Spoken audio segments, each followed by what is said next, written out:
Jadi kali ini saya akan menjelaskan tentang DFD level 0 proses payroll atau proses penggajian.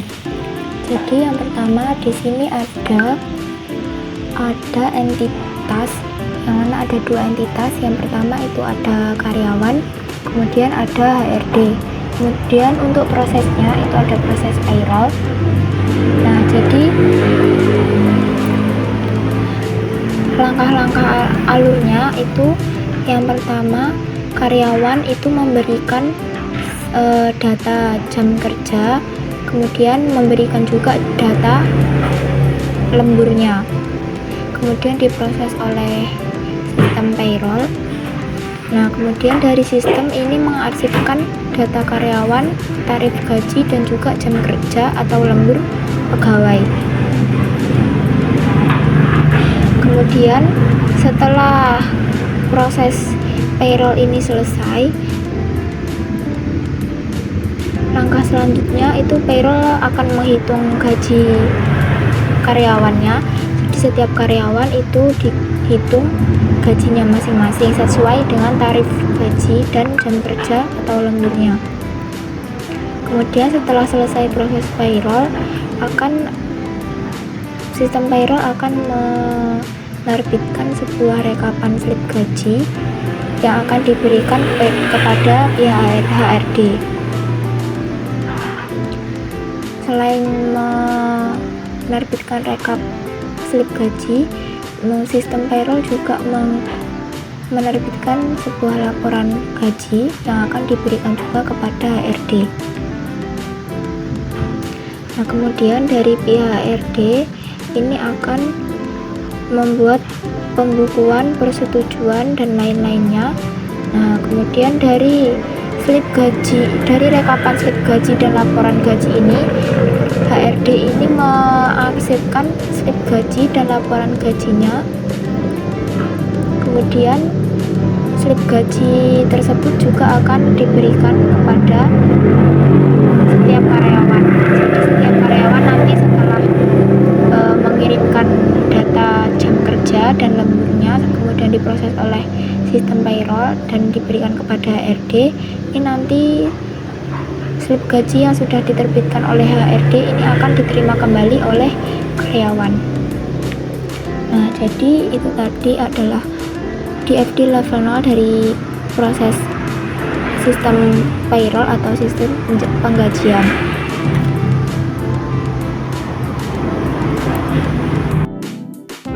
Di sini saya akan menjelaskan tentang data kontrol atau payroll.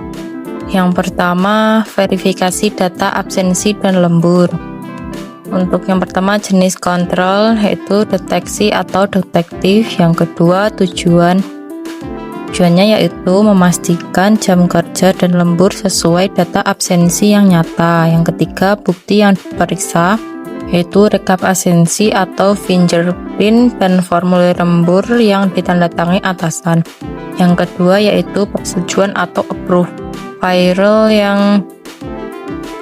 oleh manajemen. Yang pertama, jenis kontrol pencegahan atau preventif. Yang kedua, tujuannya mencegah kesalahan atau manipulatif dalam membayar gaji. Yang ketiga, bukti yang diperiksa yaitu daftar gaji yang ditandatangani manajemen sebelum pembayaran.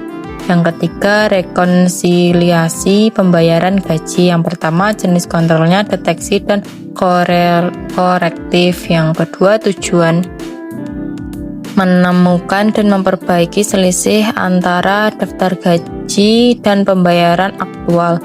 Yang ketiga, bukti yang diperiksa, daftar transfer bank, slip gaji, dan daftar gaji final. Yang terakhir atau yang keempat, pembatasan akses sistem payroll. Yang pertama, jenis kontrol untuk pencegahan atau preventif. Tujuannya mencegah perubahan data gaji oleh pihak yang tidak berwenang. Yang ketiga, bukti yang diperiksa yaitu user access list dan log aktivitas sistem.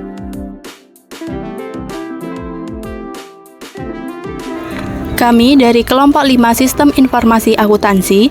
Di sini kelompok kami akan menjelaskan flowchart tentang proses penggajian karyawan yang melibatkan 4 pihak, yaitu karyawan, HRD, bagian keuangan, dan manajemen. Proses dimulai dari karyawan yang mengisi dan menyerahkan data kehadiran dan lembur. Data ini kemudian diserahkan kepada HRD. Lalu HRD menerima data kehadiran dan lembur, kemudian melakukan verifikasi, memeriksa apakah jam kerja sudah sesuai dan lembur sudah disetujui.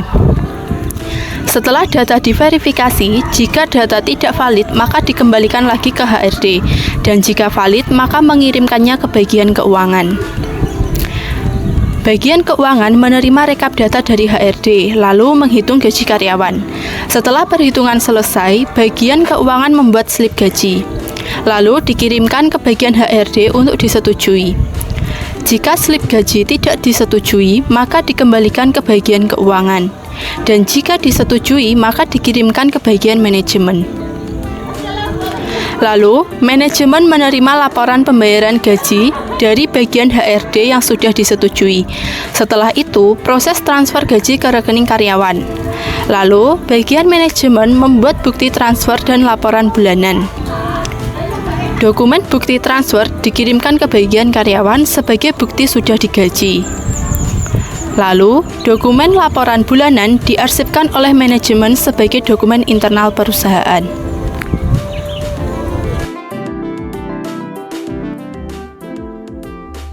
Aset tetap. Perhitungan penyusutan, perusahaan memiliki aset tetap berupa mesin yang dibeli dengan harga 200 juta, memiliki nilai residu sebesar 10 juta dan umur ekonomi selama 5 tahun.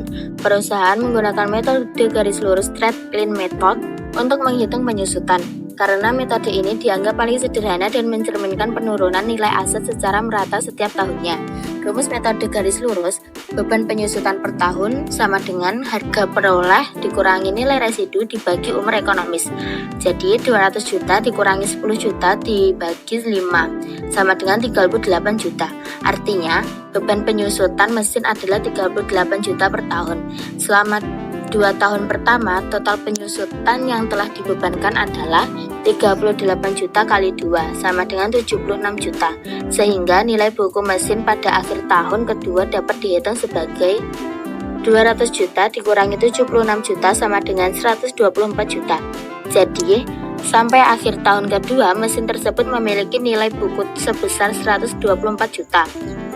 Penyusutan akan terus dicatat sebesar 38 juta per tahun hingga masa manfaatnya berakhir, kecuali terjadi penjualan, penggantian, atau penghapusan aset sebelum periode tersebut selesai.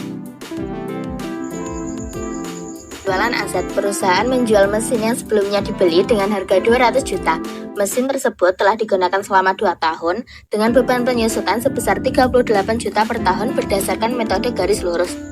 Total penyusutan selama 2 tahun adalah 38 juta kali 2 sama dengan 76 juta. Sehingga nilai buku mesin pada saat dijual dapat dihitung sebagai berikut. 200 juta dikurangi 76 juta sama dengan 124 juta. Artinya, pada tahun ketiga saat dijual, mesin masih memiliki nilai buku sebesar 124 juta. Penjualan, misalkan perusahaan penjualan mesin tersebut dengan harga 150 juta kasus, maka dapat dihitung laba atau rugi penjualan aset tetap. Harga jual dikurangi nilai buku sama dengan 150 juta dikurangi 124 juta sama dengan 26 juta. Dari hasil perhitungan tersebut, diperoleh laba penjualan aset sebesar 26 juta. Laba ini akan dicatat sebagai pendapatan lain-lain dalam laporan laba rugi perusahaan. Di sini saya akan menjelaskan tentang jurnal akuntansi penjualan aset. Untuk mencatat transaksi tersebut, jurnal sebagai berikut. Yang pertama, kas di debit 150 juta rupiah.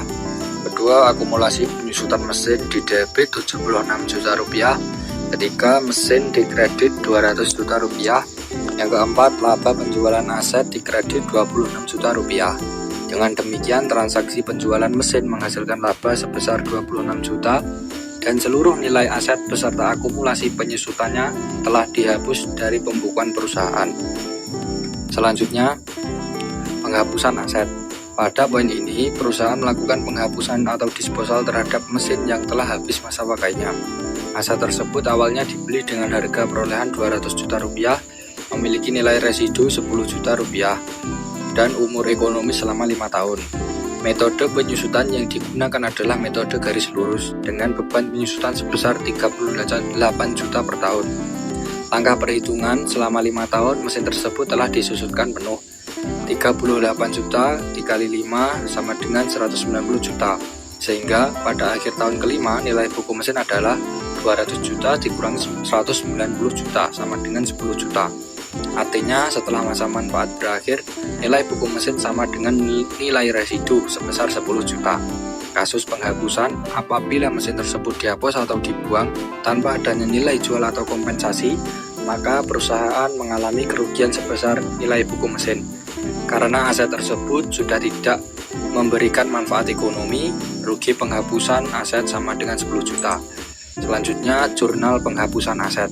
Untuk mencatat penghapusan mesin tersebut, jurnal yang dibuat adalah yang pertama, akumulasi penyusutan mesin di debit 190 juta. Yang kedua, rugi penghapusan aset di debit 10 juta. Yang ketiga, mesin di kredit 200 juta. Dengan demikian, mesin tersebut telah dihapuskan dari pembukuan perusahaan dan kerugian sebesar 10 juta rupiah. Dicatat dalam laporan laba rugi sebagai bahan lain-lain. Penghapusan ini menandakan bahwa aset sudah tidak lagi memiliki manfaat ekonomi dan tidak digunakan dalam kegiatan operasional perusahaan. Demikian yang dapat saya sampaikan.